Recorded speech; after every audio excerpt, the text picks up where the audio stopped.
I want to start by apologizing to all of you, our esteemed journalists. First of all, I'm overwhelmed by the number of journalists who are here present. I'm used to addressing rallies, but never a rally of journalists. All the same, I just want to apologize for our late start. But this is because we're trying to manage our internal processes. As you know, the MDC Alliance is an alliance, a conglomeration of 7 political parties. But not only that, we also have the largest party in the alliance, the Movement for Democratic Change, is supposed to also consult in terms of our internal processes. So we had to have our National Council as well as our National Executive just to engage our leadership to represent all the provinces in terms of what they want. We've since done that, and we are so excited that we had a powerful engagement on the way forward. And I'm glad to say that we took note of 2 important developments. The first one is the development at ZEC. Our engagement with ZEC, which is very clear that ZEC has shown that they are not willing to be open to dialogue. They are stubborn and arrogant. They are opaque in their processes. They have chosen the path of keeping processes non-transparent and also non-conforming to the laws of our country in terms of the Electoral Act and also in terms of the Constitution. We had raised a number of fundamental issues to do with violence and intimidation, the abuse of the state resources, traditional leaders, and the politicization of food, particularly in the context of ZANU-PF and the government distributing food to the people during an election time. They've started distributing food just this previous 2 weeks, and it's a big issue. It's a big issue which has to be sorted out. There's also what we have discovered, which is the capture and abuse of the public media, in particular ZBC, and also our Zim Papers stable, particularly the Herald and the Sunday Mail. Those issues were raised. We also raised deadlock issues around the issue of the ballot paper, wherein we are saying we wanted the ballot paper to be consistent with the national demand in terms of the constitutional obligation, in terms of full disclosure of the source, status, traceability, and security of the ballot paper. They chose to evade that and to avoid it. There's also the standard and the norms and values of international electoral standards, which require agreement and full disclosure around every facet of the ballot paper, which regrettably has not been done in the case of our elections in Zimbabwe. Even at this late stage, there is no evidence whatsoever how many ballot papers were printed, who printed them, where they were printed, and their security. So there has been a consistent negation of international standards in terms of non-disclosure of electoral material, including all sensitive material, the issue of the ink, in particular the silver nitrate composition of the ink, the voting pen, and the seals. The issue of the biometric voters' roll is also an issue in question, which again undermines the credibility of the process and also almost sets this election on the path to being determined a flawed election. The issue of the polling stations, again, we've had problems with the issues of polling stations which are not agreed upon in terms of their composition, their deployment, and their various placements. In terms of our electoral mapping, we've taken issues with those issues, and we hope that it's an issue that will be sorted out. We had also requested that polling agents be known and also be advertised, in particular the polling officers. Well, in the past, we've had members of the border guards being taken to be polling officers. We wanted to know the identity and the source of the various polling officers. It was not disclosed, and they've not disclosed.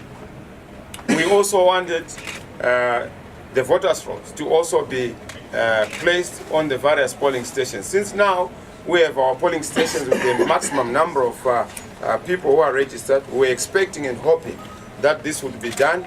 Again, it was not done. Now, it's clear that we have a ZEC that is biased. We have a ZEC that has lost the confidence and trust of the people of Zimbabwe.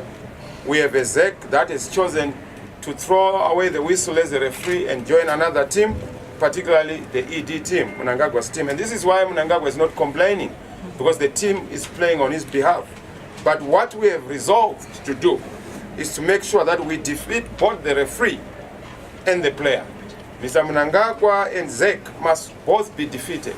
Defeated in terms of the overwhelming sentiment in the country, that we are not going to allow them to get away with murder literally and metaphorically. What does it mean? What it does mean is that on Monday, the 30th of July, it is Independence Day for the Second Republic. We are going to be voting overwhelmingly for change. And this is why we have said to Zimbabweans, let us stop this cheating. Let us overwhelm their machinations and schemes in our voting in numbers.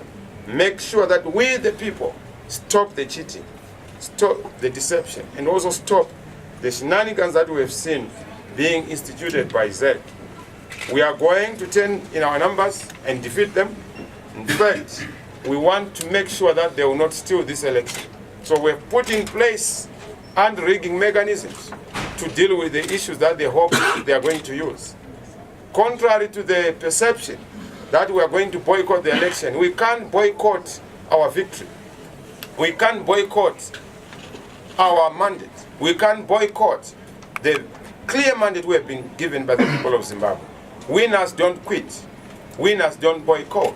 We are the winners in this election. If anything, we've also realized that it's a machination by ZANU-PF to try and get us into a position of despondence and start causing anarchy so that the election is avoided. Now, we know them. We know from our intelligence that they are panicking. They are scared of an election. Mnangagwa knows that defeat is staring in his face. But we want to assure him, he has nothing to fear. He has done his part. He should not be afraid of the inevitable. Victory is certain for the people of Zimbabwe. He must be there to accept defeat in magnanimity. And we are ready to embrace him as we go forward, as a citizen, as a former president, and also as a liberation icon. That way, that's how we are going to make sure our country moves forward. So yes, we know that it is in the nature of ZANU-PF to cheat and to also undermine the will of the people. But we are saying to people of Zimbabwe, come in your numbers to shame the detractors. Let us have an avalanche of support for victory, for real change, for the inevitable, which is the victory of the people. Having said that, I think I'll take questions, unlike in ZANU-PF where they just address you and walk away. We are not going to walk away. We want to hear what your questions are. In fact, my team had requested that we just address and go, but we can't do that. We want to represent the new. Let us allow questions. We respond to questions if you have any, so that we are able to move forward. Thank you very much. Let's take 3 questions, and the President will answer those and proceed that way. Tafumane Sly Media. There was a proposal yesterday at a meeting with ZEC that because of the fear that if voters use a pen, it will migrate to another president. Have you agreed to use the pen as suggested yesterday? To use the pencil instead, sorry. Well, I told you that victory is inevitable. There is a clear and predictable victory for the MDC Alliance. It's known in ZANU-PF. It's known by the people of Zimbabwe. This is why we have been panicking of late, running all over, trying to hold meetings, trying to distribute food, trying to distribute maize seed and fertilizer in June and in July. We understand their fear, and we sympathize with their anxiety. But there's nothing that we can do beyond that. we are clear on our unrigging mechanisms and units to say we deploy all the necessary mechanisms to make sure that we stop them from rigging this election. So yes, part of the pen is what we are going to be announcing to the people on how we are going to stop rigging. But what I can assure you is that come Tuesday, there's going to be a new government in this country. There's going to be a new president in this country. Our people are going to vote overwhelmingly and resoundingly, and everyone knows that this is the time for change. And it's inevitable, it's unstoppable, and what you are saying is part of the raft of measures we have put in place to make sure that we deal with any possibilities of manipulation of the election. Good afternoon, Aldrin Sampier here from ENCA. You say that President Mnangagwa must accept defeat. Will you from the MDC also accept defeat if the results come out and say that in actual fact it is Mnangagwa who has been elected? We will not accept any fake result or any fiction. We will only accept genuine elections. And if there's going to be a genuine election, there's nothing to accept which is contrary to our victory, because victory is inevitable. The people have spoken. Advocate Chamisa, Mashinga is from ZEC.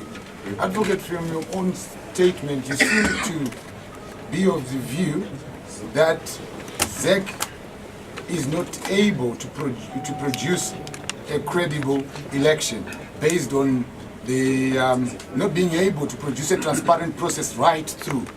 Is it not the most logical thing to boycott such a flawed process? I hear your logic, my brother, that we should boycott. Like I told you, we can't boycott ourselves. We are Zimbabwe. It's not possible to boycott our victory. That is what losers would want us to do. Now, we don't take advice from losers. We don't take advice from those who are defeated. We are very clear and very circumspect. Let us respect the will of the people.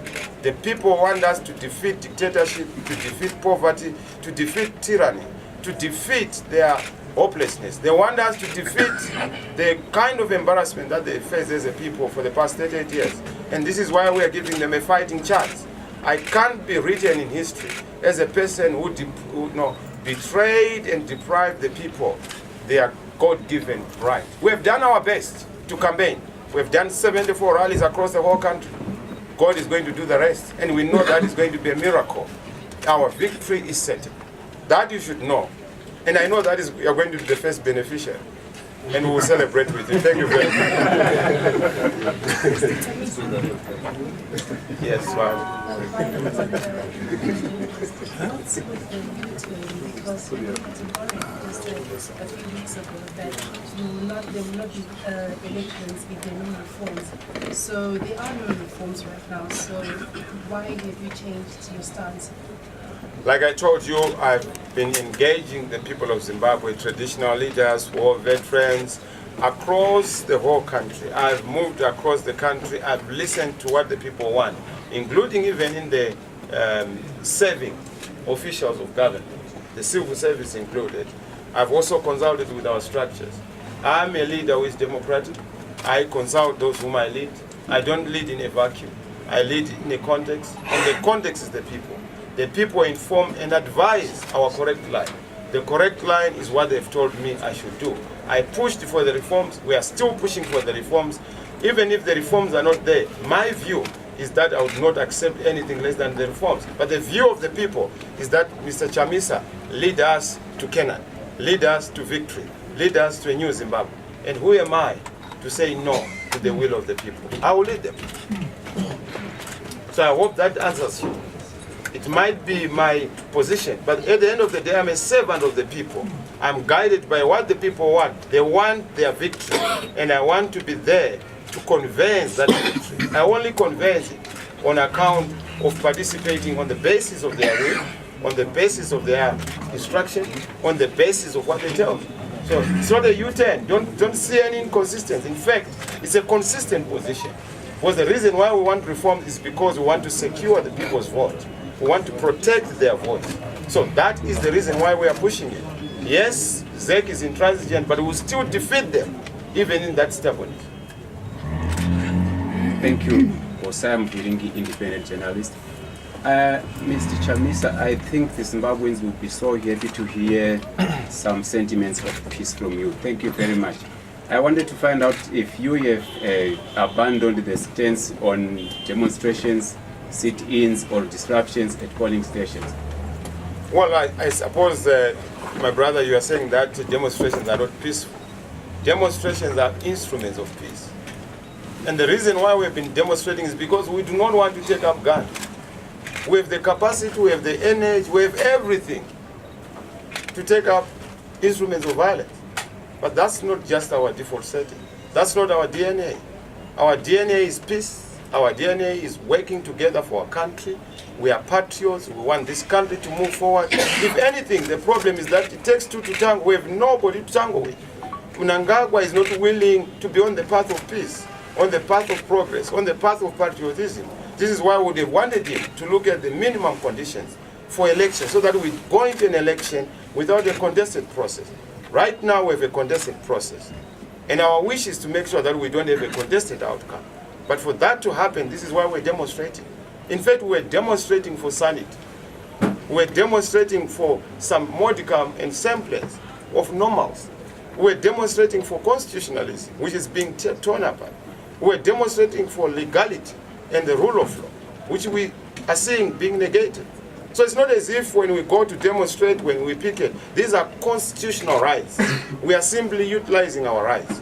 Those in ZANU-PF do not want to exercise their rights because their rights are guaranteed and secured. But for those of us who are ordinary citizens, we have those rights in the Constitution. And we'll continue doing that. In fact, I have already said, on Monday we are beginning our celebrations. Soon after voting, people have to gather for celebrations. We are not accepting anything less than a celebration for the people, because we know that we have won. We are just going there to confirm a delayed match. Victory is certain, my brother. There's a question here. Yes.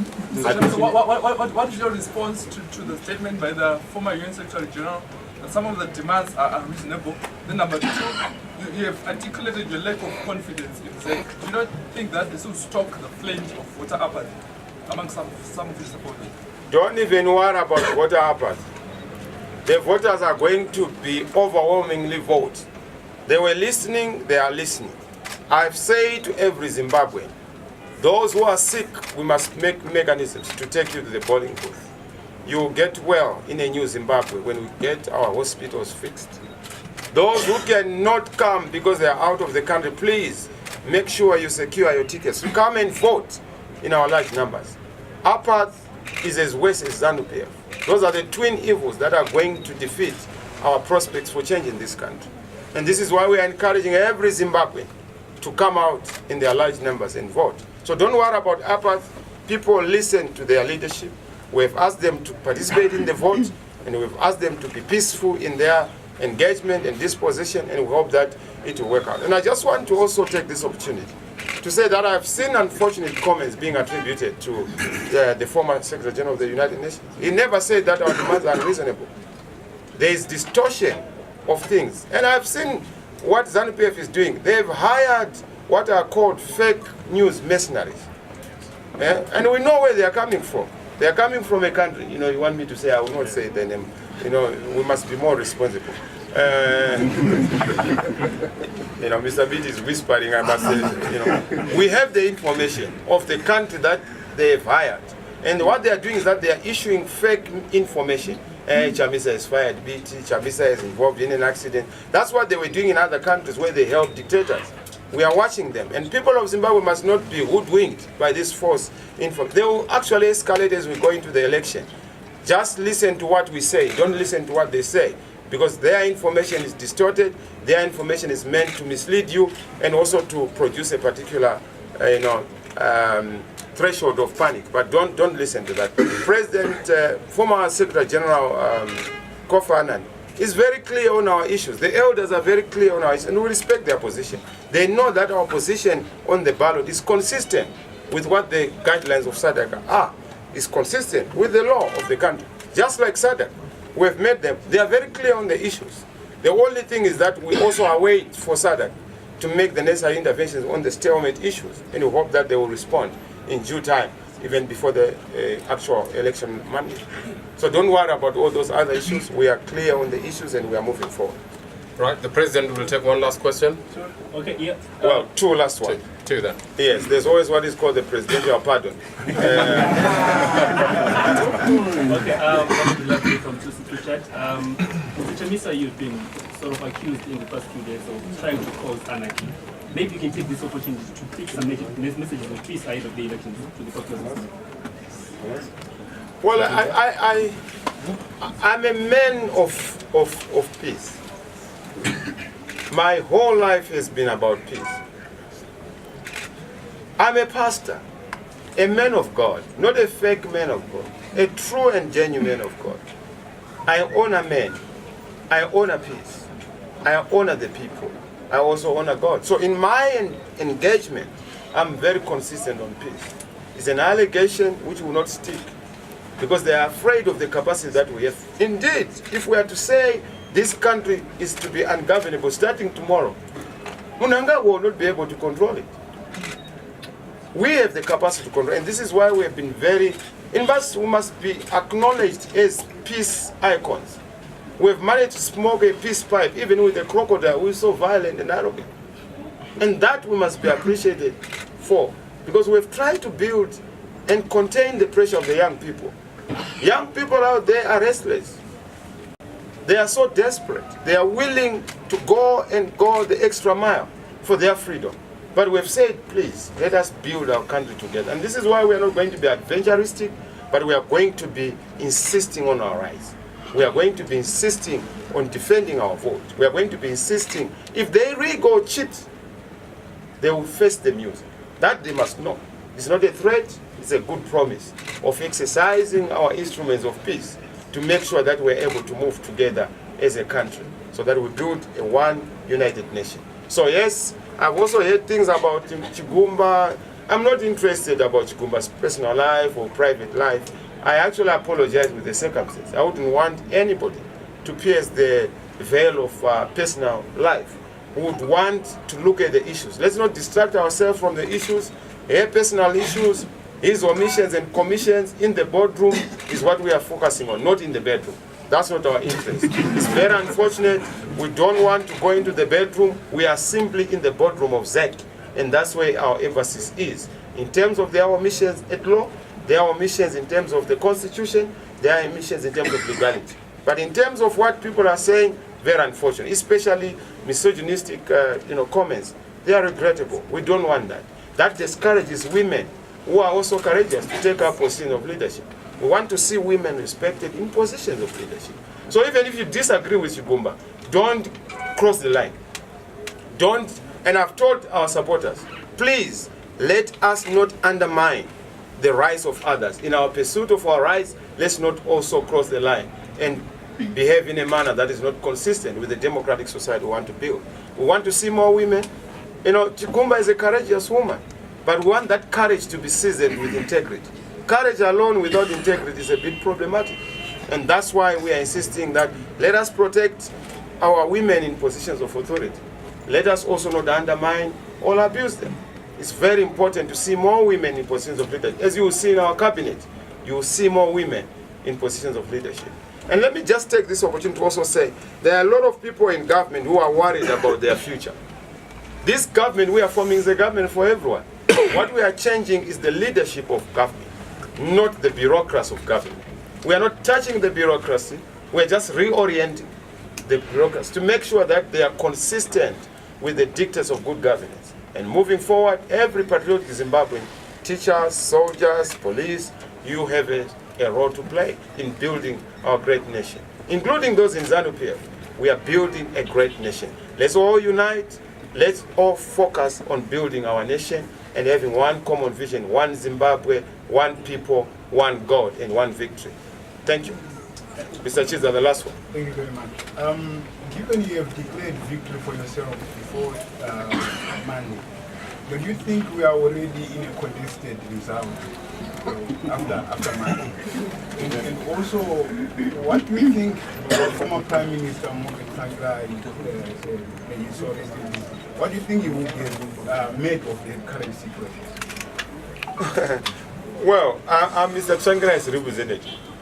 What I'm making of the current situation would have been Dr. Tsvangirai's position, that the environment is not conducive, that the behavior of ZEC is more omissions and gaps than the things that they're supposed to do. And that, of course, we have a lot of issues around the process itself. It's a contested process. We are yet to see the outcome, but the process is contested. You would have said that, and I'm just confirming that position. But now, you must know that that's no longer consequential. What's consequential is what we have now said going forward, so that we are able to build a united position. You are saying that it's a contested position, so the election is going to be contested. Look, we've already said that we are contesting the process. If the outcome is going to be an outcome of a contested process, it will be contestable. But the fact is that we will win an election whether we are, having our hand tied behind our back. We will win this election. We have won this election. It's the people of Zimbabwe. It's known by people in ZANU-PF that we have won this election. They know it, and that's why they are now jumping from pillar to post, trying to find ways of rescuing their fortunes. They will not win this election. They will not. Mr. Mugabe himself, who is their founding father, believes in the alternative. Thank you very much. Thank you. Can I ask members of the media to remain where you are until the president has left the room, and then you can start reorganizing yourselves? Well, I always love it to see the press going first. I mean, they want to go and file their copies. We must give them their priority and precedence. Thank you very much. Then we can also take our lead. Thank you. Just for a different. I mean, we should not be bossy. Okay, President. Thank you very much. Thank you very much. God bless you. Thank you.